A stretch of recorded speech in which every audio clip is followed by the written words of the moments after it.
This is a part one of tarmacking, based on my experience, based on my friends' experience, based on people I know, what they did to land their first jobs in Dubai.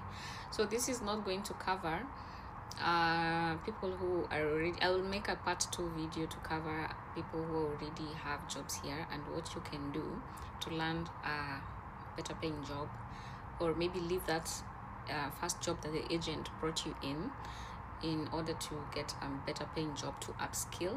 So we will do that on the part 2 for people who already have a job here and they want to upskill into a better paying job, because at least you don't get to how to leave the first jobs, and we are not talking about how to move into the second job. Okay, so this guy mentioned ATS. So I came to learn. Before, I used to just drop my CVs around, but then I talked to somebody from Nokrigal, called me, and they told me your CV, they were trying to sell me a service, and they mentioned that your CV is not ATS approved, meaning that these recruiters or these job sites, they are receiving high volumes of applications, and they have to use some systems or some sort of softwares to screen these CVs.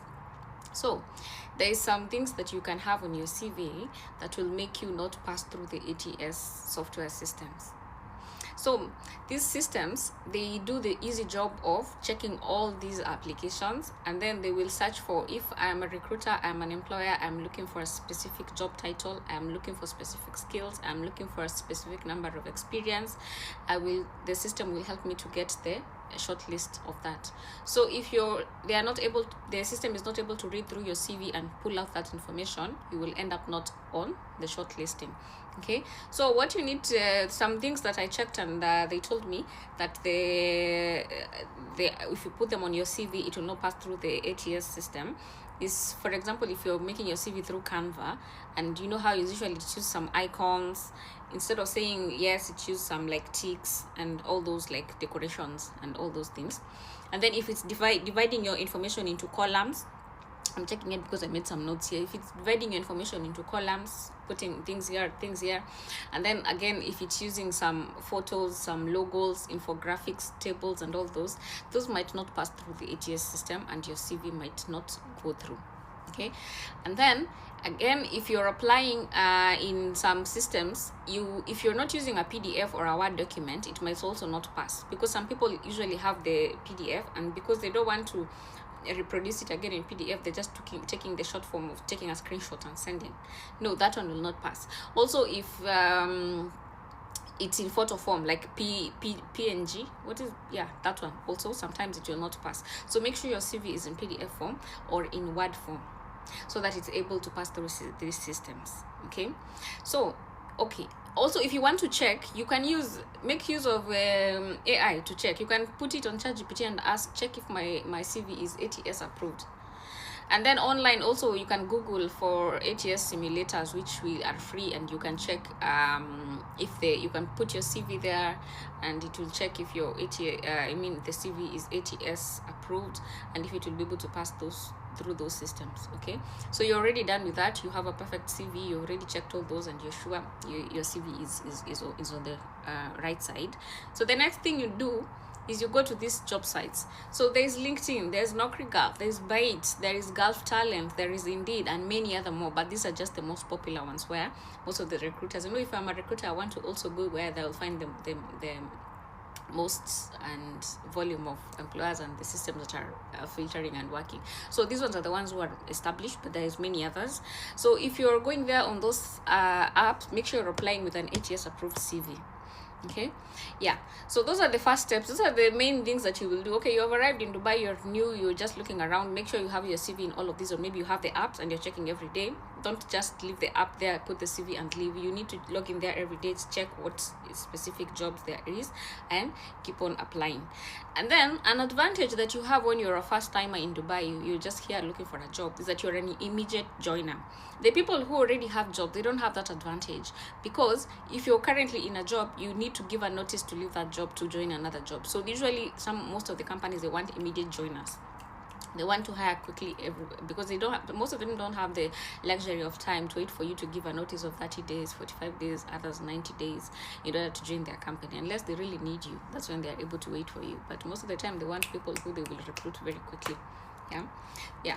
So you already made your CV, you're applying there. You cannot just sit and wait for feedback. And also you don't have the luxury of time because you're new in Dubai. Maybe you have 2 months visa, so time is not on your side. So you will not apply and sit, because most of these people, they will reach your CV 3 months later, 2 weeks later, whatever number of time.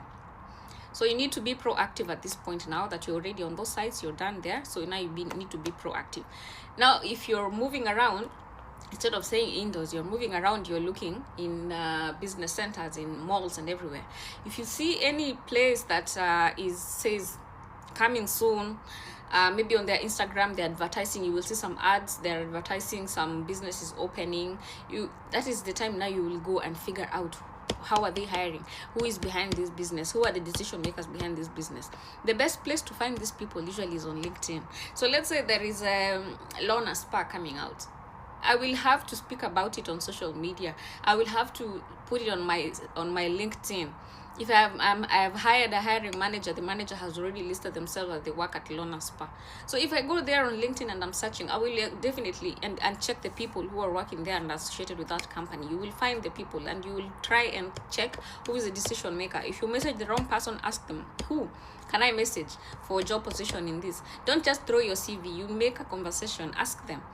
Those are things I actually did. There was a job that I got here in Dubai, and how I got it is that I was targeting a specific role. At that time, I was into so much of fitness and yoga and all. So I really wanted to work in a yoga studio to be able to learn whatever it is that they do there, or maybe even get some certification or training while I work there. So the best way was to work there. So what I did, I checked in the area that I was here. I checked for all the yoga studios, and I personally went and found who owns each studio, and I messaged them. Guess what? I got invites on 2. But the thing is, I did not go to the second one. But because when I found, what I did is that I went and found who owns these studios. I even found them on their Instagram, and I messaged them, and they personally invited me to go for an interview or a test testing, 1 week testing. So when I went to the first studio, they hired me immediately because they really needed somebody, because the lady who was there was pregnant, so she had to leave. So I took over. I did not manage to go to the second studio to go to see what was happening there. Yeah, and I managed to work there for 1 year, or I worked there for a year. So that's how I landed that job. So this is why I'm saying, after you already put your CV out there, you need to be now proactive and go to the ground. What are you targeting? You need to have a target. You cannot just target the whole thing. You're nail tech. Get to know which spas are around, which nail salons, which hair salons, where are they? In everywhere, even in the tiniest estate, you can know there is no business in Dubai that is not online. They do not have an Instagram page. Everybody has an Instagram. Everybody now has a TikTok. They have Facebook.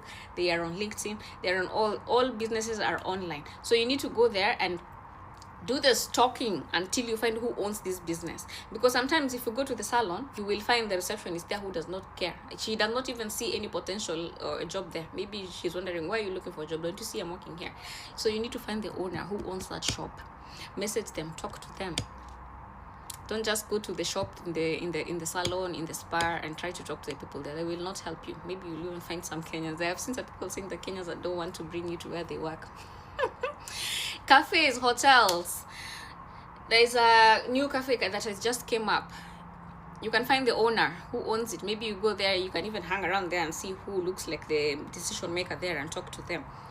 There you can need to find out how does McDonald's hire? How does Starbucks hire the people? How does Dunkin' Donuts do the hiring? Burger King, Pizza Express. How do they do the hirings?